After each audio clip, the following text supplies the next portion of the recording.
Live from Fargo and serving you on TV, online, and on the go. This is Valley News Live at 10. One person is dead after a semi crashed into a pickup truck north of Castleton in rural Armenia this afternoon. Valley News Team's Katie Opperly was at the scene of the crash. She joins us now with the very latest. Katie, what can you tell us? Mike, Andrea, the call for a two-vehicle crash came in around 4:30 this afternoon involving a white pickup truck and a semi-truck. The crash happened near the intersection of 158th Avenue Southeast and 25th Street Southeast in rural Armenia. Officials say a 37-year-old woman was driving the yellow semi eastbound on 25th, and an 87-year-old man was driving the pickup headed south on the gravel road of 158th Avenue. The pickup then pulled out in front of the semi and was struck at a 90-degree angle. Both vehicles came to a stop in the southeast ditch. Emergency crews were called to the scene and life-saving efforts were performed on the man in the pickup. Treatment was provided here on scene, and the driver of the pickup back here was pronounced dead on scene from his injuries sustained in this crash. The driver of the yellow semi is not injured at this time, and she's been taken from the scene. The area of the crash was blocked off to through traffic for roughly 3 hours as the scene was cleared. An investigation is ongoing. Mike? All right, thank you, Katie. The names of the people involved in this crash are being withheld until immediate family is notified. Around 400 people showed up tonight at a downtown Fargo Chinese buffet that usually sees 150 on a Monday night. The owners say they're overwhelmed with the support. King House Buffet has been in the spotlight after a health inspection found live pigeons in the basement. Now, since then, the restaurant has been plagued with prank calls and questions about their food quality. As Valley News Team's Melanie Palmer explains, hundreds in the FM community don't want this restaurant to go anywhere.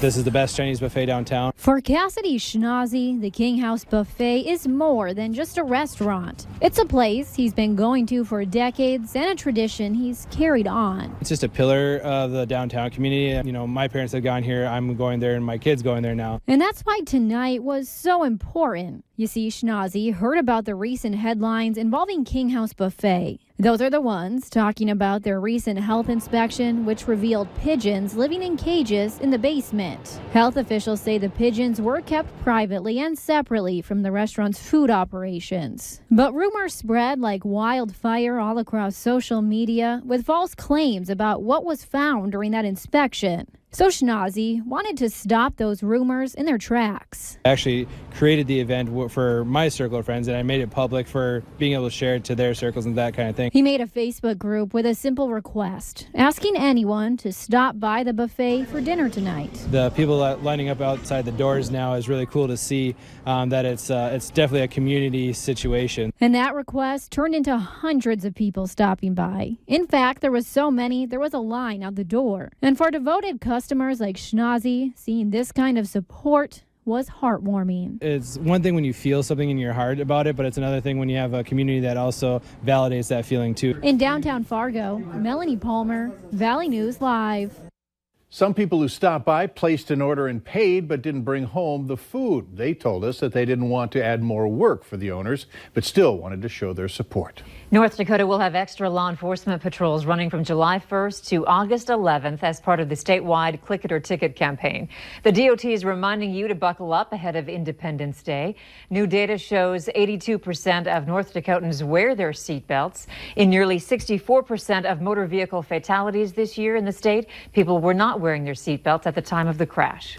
Gas prices are trending down as we head to the 4th of July weekend. According to AAA North Dakota, the state average for price at the pump is $2.62 per gallon for standard unleaded. That compares to the national average of $2.66. It's roughly 14 cents cheaper than last week. It's down 24 cents from this time a year ago. Now, if you need to fill up your tank in the FM area right now, Costco and Sam's Club have the lowest prices. Both are at $2.09 a gallon. The next nearest price is $2.44. There are some temporary lane closures in Grand Forks that may impact your morning commute. Starting tomorrow at 8 a.m., 42nd Street north of Demers Avenue and North Columbia Road at 2nd Avenue will have lane closures as crews work on the signs above the road.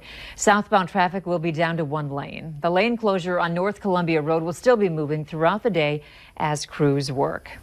Balloons make events like birthdays and graduations more festive, but they also pose a potentially deadly threat to wildlife if not used properly. Alex Hagan reports. At the Corner Balloon Shop in Minneapolis, we've got everything. Name a balloon and they've got it. We do balloons for all kinds of occasions, corporate events, bar and bat mitzvahs, weddings are real popular again, and just everyday birthday parties. Kristen Trainer says it's a busy time for balloon sales, so she likes to remind customers. We want people to be responsible with them. Don't release them into the environment. A good reminder, especially with the Alliance for the Great Lakes releasing data showing 18,000 balloons or balloon pieces were picked up over a 3-year period along Great Lakes shorelines. Bad for wildlife. Basically see them as potential food sources because they don't know what to make of them. Tim Schaefer is with Environment Minnesota. He says it's an issue along our lakes as well. Volunteers with the Cannon River Watershed Partnership picked up 8,000 pounds of litter and plastic in their region last year. Some of that comes from balloons. Dangerous problem, especially for wildlife. And environmentalists say there's a simple solution. Stick to using them indoors and then disposing of them properly when you're done with them. Back at the Corner Balloon Shop, Certainly don't release Mylars. Kristen will continue her reminders to protect our environment. Oh, absolutely. Yep, you can use balloons responsibly.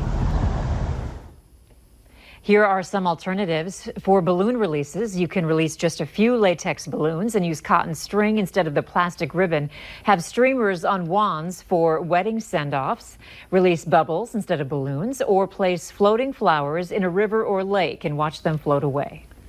We're learning more tonight about the 11 people who were killed Friday night when a skydiving plane crashed and burned in Hawaii. Those who saw the skydiving plane plummet to the ground looked on in horror. All 11 on board were killed.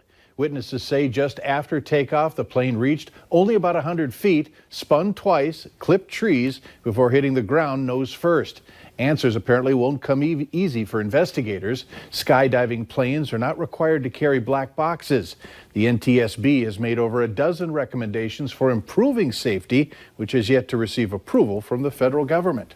Most of the children at a remote border patrol station in Texas have been removed by the government after reports of inadequate food, water, and sanitation. The government removed most of the kids from the Clint, Texas station after reports of more than 300 children being detained that were caring for each other without adequate food or water. Attorneys that visited the border patrol station last week said the older kids were trying to care for the infants and toddlers. They also said 15 children were sick with the flu and some of the kids had been detained for as long as 3 weeks. Right now, it's not clear where the children have been moved to. Plenty of people, maybe you included, head out on area lakes thinking if they have life vests on board, they're in the clear. But that's not the case in Minnesota, where those life-saving jackets can't be too small or too old or even too out of reach. Here's Gordon Severson. It's always on the boat. In 55 years fishing Lake Minnetonka, Tom O'Feen has plenty of fish stories. But the story of the time he went overboard And I wasn't paying attention, I just fell in. isn't much of a story at all. With a life vest, he got right back in and kept fishing. I'm by myself, so if I fall in, it saves me. The same story is being told by another fisherman, this time on Facebook. And this time, it's a former U.S. Senator. Saturday morning, Norm Coleman told the tale of being tossed into the lake after being hit by another boater. And like Tom, he was wearing his life jacket and survived. But not every story ends that way. In 17 boating accidents in Minnesota this summer, the DNR says 4 of them ended in death. This would be an inflatable style life vest. It's why legally you're required to have a life vest on board for every passenger. Every traffic stop we make on the lake, we're looking for that. And why deputies like Alan Lang spend a lot of time looking for boaters who don't. Most of the tickets he and other deputies give out don't involve adults who just have to have a life vest on board with them, but rather kids under 10 who by law have to wear them. Those excuses generally fall underneath the children category. My child wants to cry or scream or fuss. And just wearing it isn't enough. It has to be their size. If it's too big or too small, you can still get a ticket, which the DNR says will cost you around $100. Here on Lake Minnetonka, you can actually borrow life vests for free at one of 3 life vest stations like this one. You just open it up, find the right size that you need, grab it, and bring it back when you're done. That was Gordon Severson reporting. Valley News Live 10 at 10 continues with no wait weather.